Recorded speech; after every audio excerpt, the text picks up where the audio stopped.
Una splendida immagine di Lazzis sul lago di Garda per la nuova puntata di Agricoltura Veneta. Benvenuti. Perché siamo qui? Perché vogliamo parlare del rilancio di questo lago sotto il profilo ittico.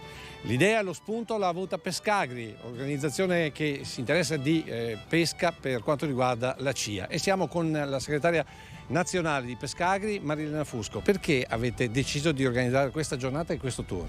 Perché la pesca non è solo mare, non è solo acquacultura, la pesca è anche lacustre, cioè lago di Garda. Noi abbiamo il lago più grande d'Italia qui in Veneto. Oggi il lago di Garda ha un problema conosciuto della pesca, del mestiere. Ci sono pescatori che ormai non sono più consorziati in cooperative come qualche anno fa. Sono pescatori che sono, diciamo così, lasciati un po' abbandonati a se stessi, e questo non va bene, perché non va bene per loro, perché non sono tutelati, non va bene per la sicurezza alimentare, perché se c'è un consorzio, una cooperativa, c'è una tracciabilità. Cosa c'è adesso sul lago di Garda? C'è una quantità di pescatori anche stranieri, ma non conoscono le specie dei pesci. E perciò noi dobbiamo dare la formazione. Oggi formazione, controllo e tracciabilità sono le parole d'ordine per una pesca sostenibile anche del lago di Garda. Qui a Peschiera avete convocato la Regione e Veneto Agricoltura e non solo. Perché? Perché sono tutti partner che, se si mettono insieme, possono dare delle risposte. Grazie segretario, adesso i titoli e poi sentiremo l'assessore Cristiano Corazzari. Rilanciare la pesca sul lago di Garda come opportunità professionale oltre che attrazione turistica. Questo l'obiettivo di CIA Agricoltori Italiani attraverso Pescagri, che ha organizzato una giornata di studio a Peschiera.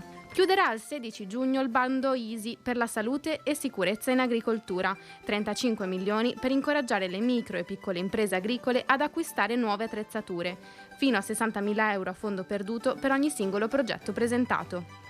È tempo di regalarsi una lavanda, arbusto perenne dal profumo inconfondibile che crea una macchia di colore unica in giardini o terrazzi. I consigli su dove e come piantarla, ma anche per fare nuove piantine con la tecnica della talea. Sono i vegetali che di fatto spartiscono con boschi e foreste l'ossigenazione della terra. Sono le alghe per molti alimento del futuro, soprattutto nello spazio. Intanto, dal nostro Renzo Gatto, una tisana specifica per la prova costume. È una compagna tuttofare, è la gallina adottata da molte famiglie non solo per le uova, ma anche per riutilizzare gli scarti alimentari e per compagnia. I suggerimenti e le attenzioni e le scelte giuste dell'esperto veterinario Diego Catarossi. Dalla bilancia per la spesa in Cardenza alla Stadera, passando per la Bassa Cuna, la storia della pesatura raccontata dal nostro Gianni Marini, che ci spiega anche perché si dice che l'occhio del padrone ingrassa il cavallo.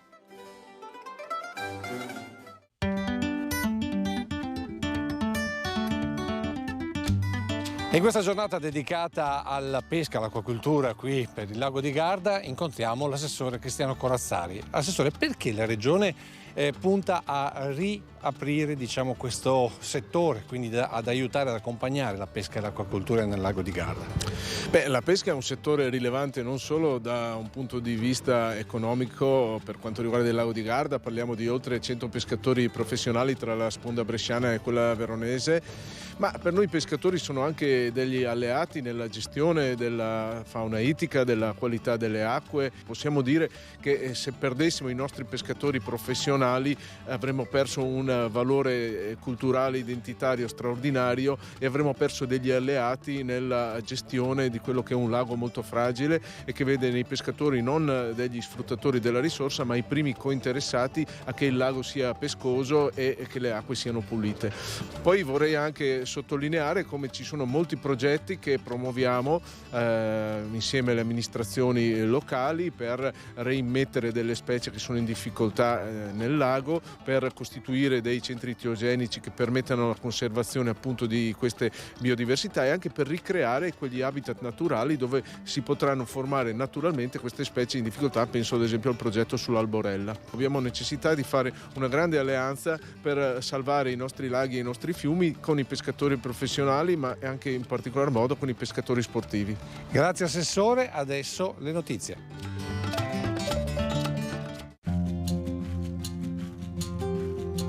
Si chiuderà il 16 giugno il bando ISI per la salute e sicurezza in agricoltura. A comunicarlo l'INAIL, che ricorda come dei 35 milioni stanziati, 10 sono riservati ai giovani. Fondi per progetti che mirano al miglioramento dei livelli di salute e sicurezza nei luoghi di lavoro e puntano ad incoraggiare le micro e piccole imprese agricole ad acquistare macchinari ed attrezzature nuove che possano ridurre significativamente le emissioni inquinanti, riducendo anche il livello di rumorosità e il rischio di infortunio. Per ogni singolo progetto presentato da aziende agricole, l'importo massimo erogabile è pari a 60.000 euro e l'importo minimo è pari a 1.000 euro. Monitoraggio da remoto dei terreni, stima dei danni derivanti da eventi calamitosi, utilizzo di macchinari di precisione con guida satellitare assistita o semiautomatica. Questi i temi di Space Meeting, che ha riunito a Venezia i principali operatori globali dell'economia dello spazio per discutere sugli ultimi sviluppi nel mondo delle applicazioni satellitari, tecnologie innovative e investimenti. Un settore, quello dell'agricoltura 4.0, che comprende la cosiddetta agricoltura di precisione, che viene stimata con un valore nel 2026 di circa 14,6 miliardi di dollari. Nelle giornate dedicate alle api, da Veneto Agricoltura, un'esplosione di fiordalisi. Nel centro biodiversità vegetale fuori foresta di Montecchio Precalcino, in questi giorni si può ammirare una fascia fiorita lunga 600 metri e larga 3 di questi fiori. Non solo uno spettacolo visivo e olfattivo, ma un intervento nell'ambito del progetto europeo Life Pollination, il cui obiettivo è quello di incrementare le fioriture campestri per salvaguardare il declino degli insetti impollinatori e delle api.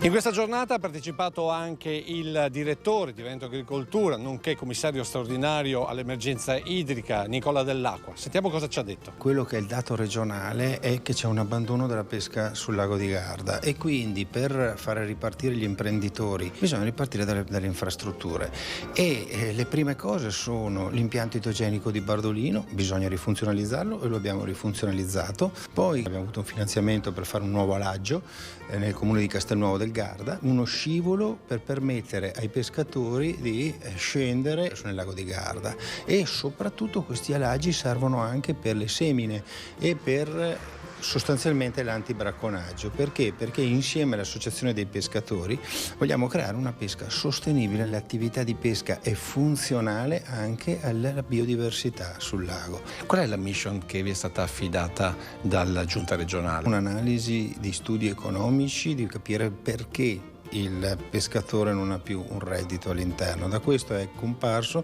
il fatto che mancano le infrastrutture e allora abbiamo investito sulle infrastrutture. Adesso sta alle associazioni di pescatori aiutarci e ripartire con questa bellissima storia culturale. Questo è dunque il commento di Veneto Agricoltura. Adesso noi ci fermiamo per un po' di pubblicità. Seconda parte ripartiamo dal lago di Garda e dal suo futuro.